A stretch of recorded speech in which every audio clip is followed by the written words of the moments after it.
Mon avocat a écrit « Appelle maintenant ». Il a révélé le plan secret de mes enfants.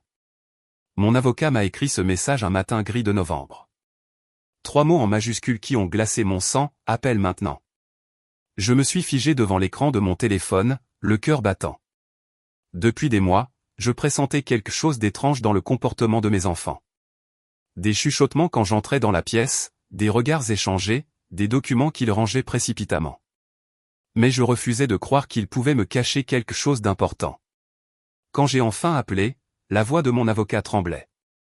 Il venait de découvrir que mes enfants préparaient un plan pour me faire déclarer inapte à gérer mes biens. Mon propre fils avait contacté un notaire, prétendant que ma mémoire déclinait, que je ne reconnaissais plus les gens, que je faisais des erreurs dans mes comptes. Tout cela pour obtenir la tutelle de mes affaires, et avec elle, ma maison, mon compte bancaire, tout ce que j'avais construit en 40 ans de travail. Je me suis assise dans le silence de mon salon. La maison semblait soudain étrangère, trop grande, trop froide. Chaque photo de famille sur le mur devenait une blessure. J'ai repensé à leurs visages d'enfants, à leurs mains serrant les miennes le premier jour d'école. Comment pouvaient-ils transformer l'amour en stratégie? Les jours suivants, j'ai suivi les conseils de mon avocat.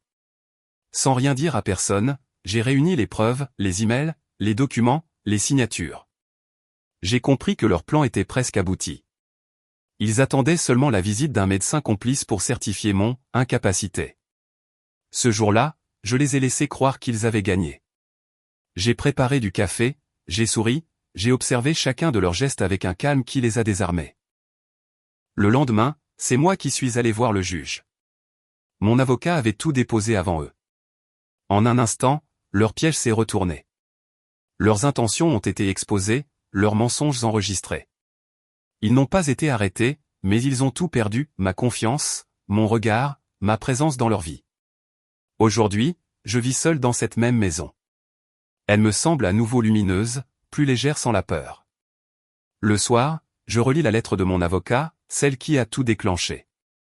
3 mots qui ont brisé mon cœur, mais qui m'ont aussi réveillé. Parfois, il faut que la trahison vienne de plus près pour que l'on comprenne enfin où commence notre vraie liberté. L'Aude Parameuté.